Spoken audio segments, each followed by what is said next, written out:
on, my friends? I'm Rick, and this is your seat at the table. And hey, we're starting to get some sun coming into that window now, don't we? You got Mom over here, little mama cat that her special needs, because she's missing half of her teeth. We figured that out last night. One of them looks broken, and the others are just flat out missing. So it's hard to say how she got that way. We consider her our special needs kitty. Anyway, so cycle number 12 for a game not traveled, and the colony world of Fairwind. We started researching 5 cycles ago. A couple of the encounter or the exploration roles for the planet uncovered large numbers of gargantuan fauna and another fauna. So I went ahead and tapped my R&D lab to research both of them, which it takes 5 cycles to get some in-depth information on them. You can get the basics. So we know gargantuan, so I could have come in here and done the basics because you can just visually look at things and get an idea. So in this case, we talk about visiting animals and plant life of alien worlds can be a stretch of the imagination. It can be one of the more rewarding parts of the game. Flora and fauna can cover a wide range of biology and environments, and while easy to say that it is impossible to cover everything one might find on a new and unexplored world, our goals are but to showcase a few, to give the color and flavor to our game world. Some of these flora and fauna may be merely backdrop visuals, while others can become important parts of the region's character and economy. Easiest way to envision the millions of varieties inhabiting Earth and altering them into some manner so that they become unusual or alien is become a proof of fact that life is very robust and can thrive in the most extreme locations. Only to vacuums such as Terra's moon or deep space has humanity yet to discover life, not impossible as it might be dormant or so exotic that lies outside of humanity's ability to currently comprehend. So in this case, we already know the size is the damn thing's gargantuan. And so when you think of gargantuan, what the hell defines a gargantuan? I don't know. Dinosaurs could be gargantuan. So could Godzilla,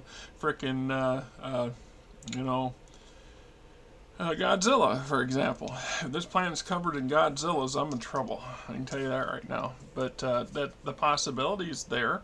Trying to think it from an alien perspective, massive floating whale-like things in the air could also be considered gargantuan. So could be elephants and mastodons, and of course dinosaurs. And things that I have yet to begin to imagine in my worst nightmares. So we're going to roll for a random characteristic just to start out figure out, give us a category to work from. Yellow is always my 10, so that's 57. 57 is a flora. Gargantuan fauna that's flora. That ain't gonna work. That ain't gonna work. Oh, let's try this chart instead. That makes more sense. Alright. Already did it on the other chart. Let's say 60. So 60 is a porcine. Our gargantuan porcine. That's a pig, in case you don't know. It's a pig-based giant walking bacon. Oh my God! Just imagine the value of that, right? And then I have a secondary subchart here. It says limbs. Limbs may include legs, arms, fins, wings, tentacle, heads, tails, etc. That's up to you how you want to define the looks of it. But we'll go and we'll roll, and we have a 4, and 4 is one limb. One limb. So that's going to make it weird, but weird is the nature of the business. Random flora classification chart. We don't care for those. I'll check. So flora, all flora check for aggression. All flora check for intelligence. That should be fauna, not flora. Although it's possible to have an aggressive flora and fauna. I guess it's aggressive plants exist. So let's see.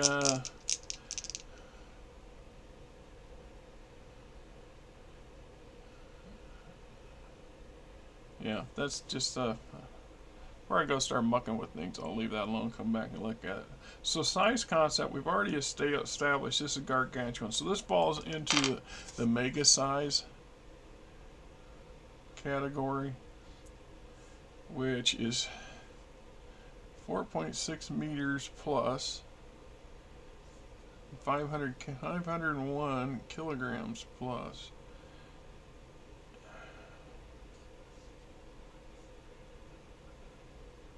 So, yes or no? Odd, this thing is bigger than 4.6 meters, and even no. So even no. So it's right at 4.6 meters in length. They're tall, height, however you want to look at it. Weighs 500 plus kilograms. So it can be a ton or better. All right. So body point average is BP starts out at 10.1 and larger based on how big. So this is right here in the mega. Elephants, T-Rexes, whales, full-size trees, anything far larger. So skin, hide, natural armor. See if this thing's got any kind of, what kind of skin it's got. 70. It is lightly armored.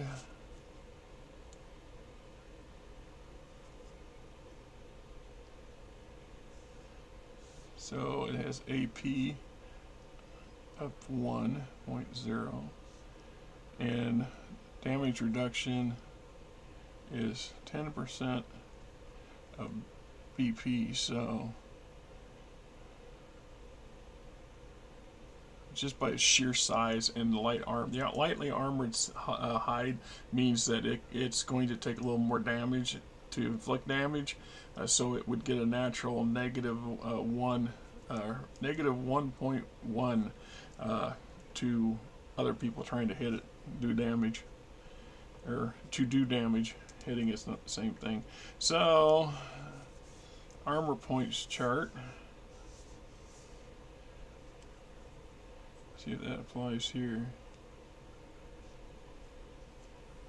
Roll for random armor points on AP chart. Add AP plus roll armor points chart multiplied by height. Yeah. This is just, what is that? Lightly armored. So it says roll 1, add AP plus roll from armor points chart. And okay, so our extra points for armor is 69. So AP plus 2.9. So this thing has a AP armor protection of 3.9, which is damn respectable. Most small arms, pistols, shotguns, things like that are not even going to scratch this thing. It's going to take specialty equipment, special stuff. Exotic body armor. Some flora and fauna might have hide or armor that exhibits unusual properties. Should only have one property, if any. All right, so we're going to roll to see if it has any kind of special property to it. Of course, right on the floor. And 57 is none, so no special properties. Natural attacks. This tells us how aggressive this thing can be. 81. Aggressive yet restrained is the type of predator. Restrained.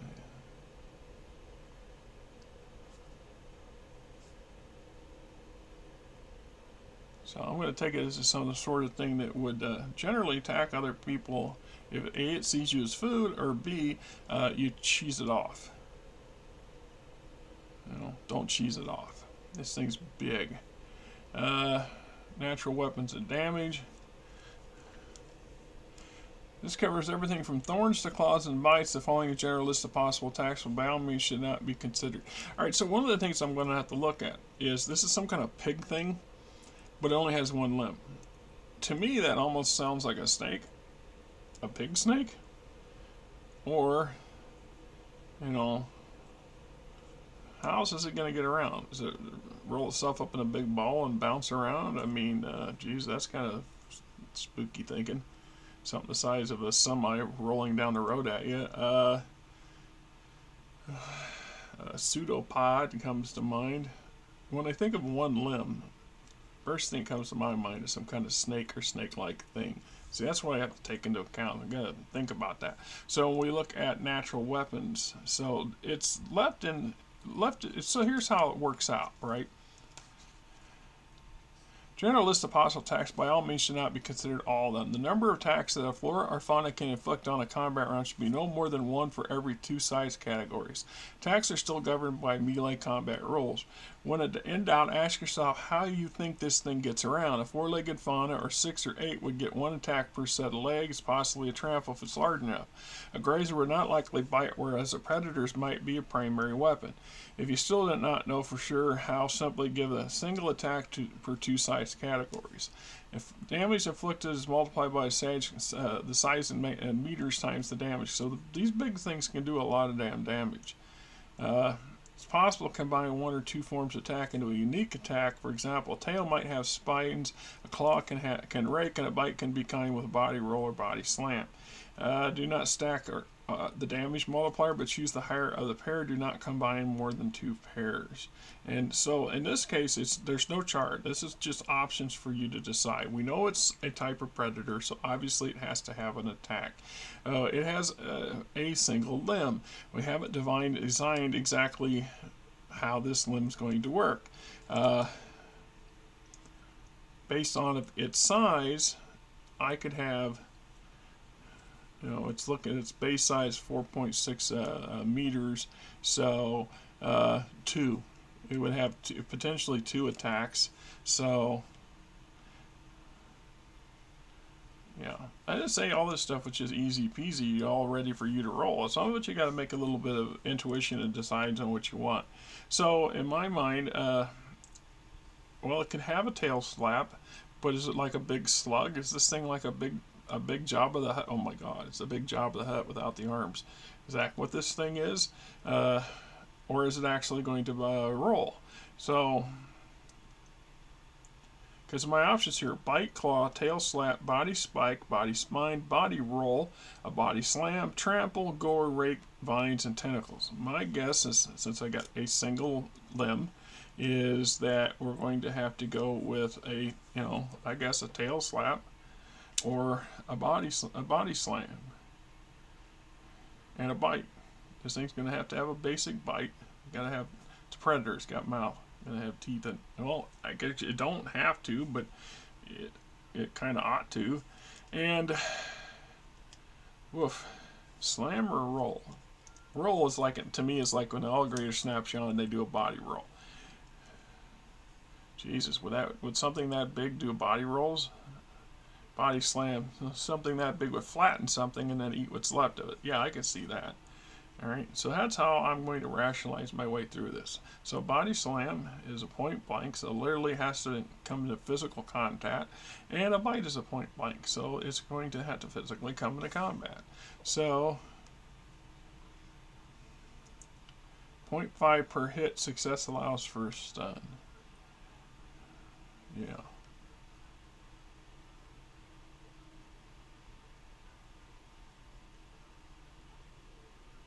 Yeah, you get hit by something that big, yeah, I think I'd be stunned too. And a bite is 0.5 per hit.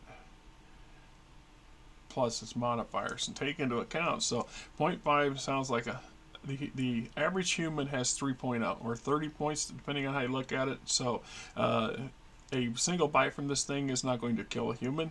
That should go in and you apply the height or the size modifier. So damage is inflicted is multiplied by size in meters times the damage multiplier listed for the attack. So in this case, this thing is 6.6 meters in length is what I would say. Length, height. I don't see it standing on it straight up. I think it was like a big ass slug looking thing.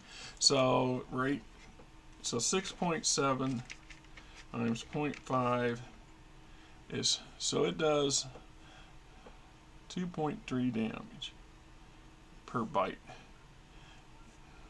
And 2.3 damage plus stun for its body slam. That's kind of how that's going to work out, right?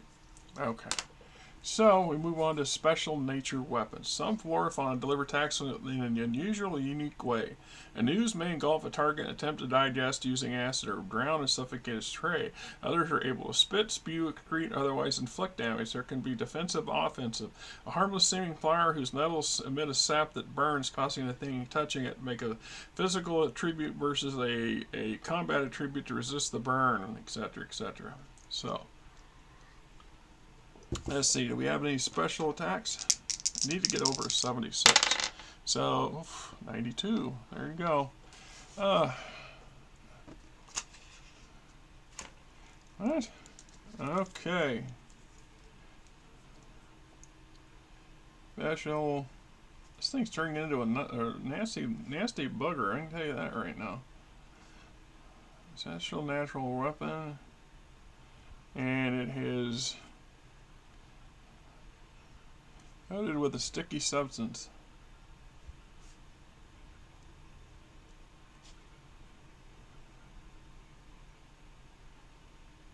Well, let's just say this thing can emit.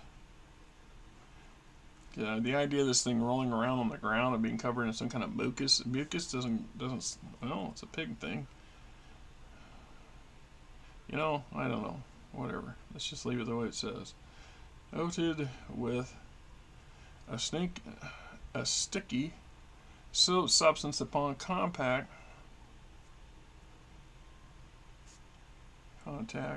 delivers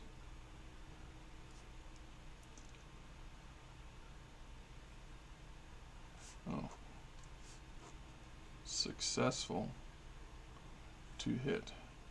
So if it hits you, then it gets an opportunity to ooze crap all over you, making you roll a reaction roll, check to avoid the stun, to avoid stun.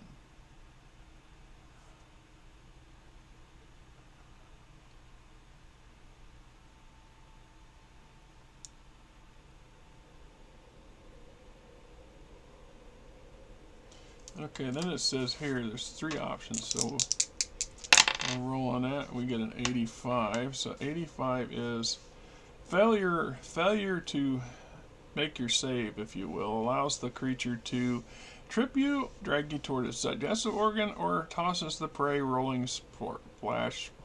Prey best me once. So 85. This thing can basically toss you around.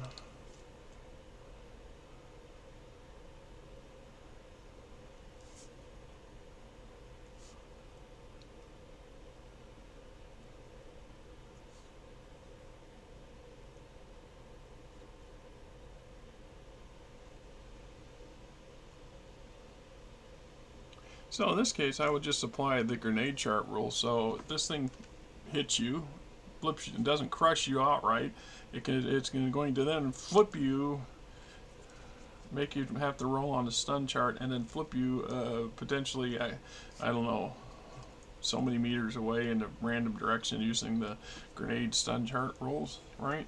So it says 1 in 10 flora and fauna have poison or venom. Not all poisons or venoms inflict pain, right? So let's just see here and go from there. So 17 is none, which I'm good with that. But we have a venom chart and we have a poison chart there if it did. So, foodstuff. Is it edible or not? Some events tell you if this particular flora or fauna can provide a foodstuff production to existing agricultural, adding a pack, herd, or whatever. Right? So let's find out if this thing's edible. It's a pig thing, doesn't mean it's edible. 7 is no, so it's not edible.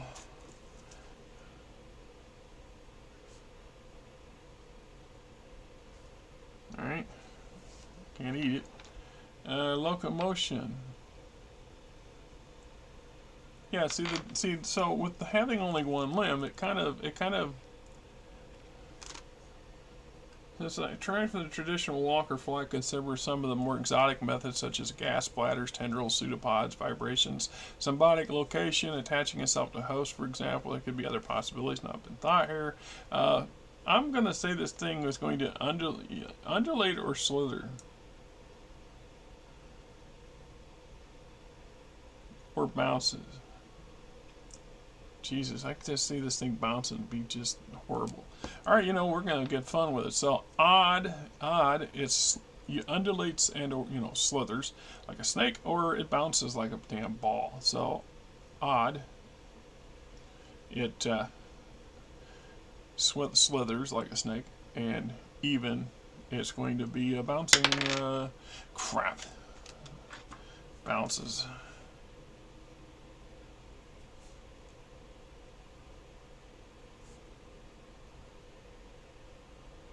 So basically the damn thing bounces and rolls. It's fun. Base movement is standard genome moves at 1 hex or 1 meter per combat round at personal scale, plus a variable range from a crawl to a charge. So overland chart, blah blah blah. Speed is dependent on the size, endurance, mass, location. Bird always flies faster than it walks. A horse can outrun a man, and so on. So we're gonna do a random movement modifier, and then see if there's anything that goes in here. Alright, so a 94 makes this damn thing freaking fast. But we have some modifiers. Mega size, it gains 10 hexes per combat round. Just by its sheer size, it makes it faster. Its armor plays no effect, and its single limb doesn't play effect. So we have a base, I rolled a base of 94, which is plus 5 hexes per combat round. And in addition to that, is because it's mega size, it gets an additional 10. So that thing is fast. Basically, it's going to, if you get close to this thing, you're in trouble. The sheer size of this thing is going to roll you over because you can't get away from it fast enough. Oh yeah, right.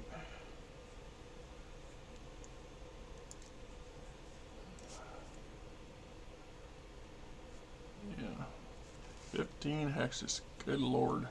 So the average human can move. Base movement's 1. It can run up to a 6, so 6 hexes. This thing has a movement of 15 hexes. So a human would have to run 2.5 combat rounds to get out of the range of this thing before it just bounces and rolls over or slaps down on top of your butt. Yeah, that's going to be... Are you effing me? Okay, so primitive intelligence. Nature is a way of evolving some flora and fauna to the point of seeming almost human. Many thingies view their pets as having personalities all their own, and many can be taught tricks or clever enough to make you think they're as smart as some people we know. So let's see if this thing has any kind of extra intelligence. And 100. Oh my god, really? Well, this thing's turning into a real weirdo. It has primitive intelligence.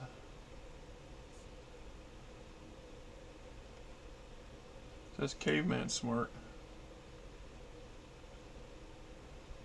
So this thing is capable of using rudimentary tools, has a society and an awareness of self. It knows it is thus that it knows it bounces, thus it rolls. Yeah. Alright. That's okay. Let's see if we can domesticate this big bouncing beastie thing. 99, and yes, it can be domesticated.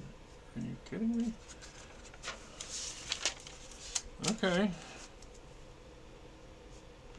Can be domesticated. Can't eat it, but you could potentially use it. You couldn't use it as a mount. How would you ride this thing if it's bouncing and rolling around? Not to mention the stuff that oozes out might be detrimental to that sort of thing. It's also semi-intelligent, so you could probably rationalize with it to some limited degree. Oh, jeez. Am I going to have to create a special sub-ministry of affairs for this Yahoo's race? Because they might be considered not quite... When they say, in the eyes of the Imperium, caveman smart does not mean I own the territory smart. Kind of smart, but is. Right? So... Flora and fauna ranking skills. When designing a basic type average ranking for the most flora and fauna encounter, it will be tried or green, blah blah blah. Always apply your noble status modifier to any rolls in this chart. So I'm going to get a negative 50 and roll this minus 50. So 60, 69 would be 19. So the damn thing comes in as untried. The average one of these things is untried with, let's say, 50 points. Gives it a plus 3% mod.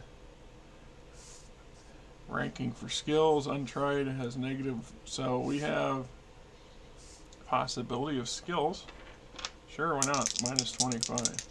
So 30, so 5 would be none. Okay, so what we now know is the number of fauna type encountered. Random event, this usually amount of flora or fauna encountered in the wild, however, does not mean that you cannot encounter more or less, only that this is their most common habit of gathering. So we will go down here. 16.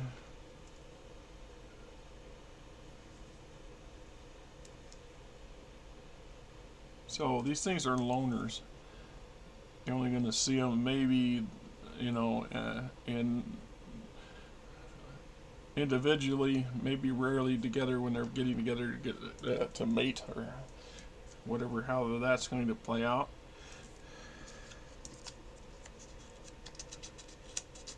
So loner is one. That's not necessarily a bad thing. I don't know if I want to be in the field and encounter 30 or 50 of these things rumbling and rolling and bouncing their way towards you. All right. Local flora, fauna, are common across settled space. So the main thing, is this unique to this world or something that somehow got brought to it from another place? So 78 is no. Unique to the world. So there might be other creatures that are similar to this pattern in other worlds with other abilities or similar abilities, but are not related genetically speaking, which is fine. So when we look down here, names and behaviors, that's up to you to kind of figure out. Camouflage and blending in. So let's see if this thing has any kind of natural camouflage to it. So 16 is none. Then we got some various traits here. So we look at the traits: aquatic, avian, bovine, canine, equine, feline, lizard, and I'm sure there's a term for that, I just never could figure it out. Primates, snakes, so this is porcine. Relating to or suggesting swine. Suphus scopa, old world wild swine having a narrow body and prominent tusks from which most domestic swine come, introduced in the United States. Ill-mannered and coarse, contemptible in behavior or appearance, typically slow with thick hides. Porcines are often opportunists, capable of eating almost anything, including live prey. Usually a herd animal, they often lack hair or fur or sweat glands and must rely on exterior means, water, mud, in which to keep cool in hotter temperatures. Some may have evolved to adapt to extreme heat. Cold. So in this case, I don't think the only thing that really matters to me is, here is that the damn thing is going to be ill-mannered.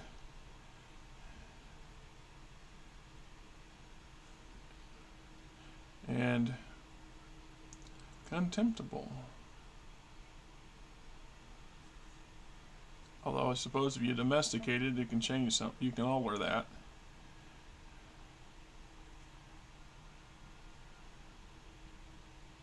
All right, so we have a big beastie that bounces and rolls around. It excretes some stuff that can stun you. It also can stun you just by hitting you by the sheer size of the damn thing.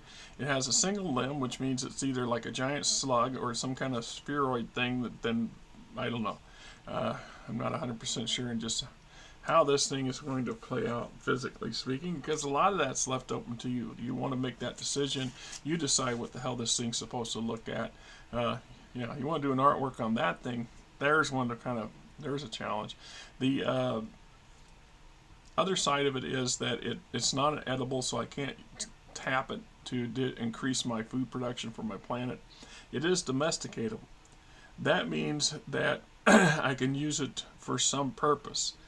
exactly what that purpose is, I'm not so sure. Being that it's a loner, it's not likely to be a guard animal. You're not likely to train it to roll over things that you don't want coming to your door. Uh, and its sheer size really makes it less than likely to be a candidate for transport, an organic transport, whether it's being something you ride or it's something that pulls another, like a wagon. It just doesn't feel like it's suited for that sort of stuff. Even though it's pretty fast, it just, I don't know, right? Sometimes it works out that way. Sometimes they just don't pan out the way you want them to, or they just don't pan out. I mean, I had no conceptions. I'm just going by what the roles are. It's just in my head trying to fit together how this thing works. So the odds are, unless some other event rules come along down the pike that allows me to tie this thing into them, the odds are probably pretty good. I'm going to leave the damn thing be, considering that my population is not even, it's just barely in the excess of 10,000 population. The world's a vast place. It will be many, many, many, many years before the house dominates the entire world and turns it into an urban mega city. Which is a doable thing if you want to play the game that long. I think at that point you would need the epic set of rules that I was tweaking on and never got around to finishing. So, anyway, that's the gargantuan Fairwind bouncer. Fairwind bouncer. That's kind of, I don't know. That's almost a catchy name. The Fairwind bouncer. The Fairwind. Fairwind. Fairwind bouncer. All right. So that's the first one, and I'll go ahead and close out of this one and come around for a second round here. Going on, my friends, this is Rick, and hey, if you like the channel, please hit the subscribe button, hit the like button, tell your buddies, tell your friends, tell your coworkers, tell anybody else that's in the gaming industry or gaming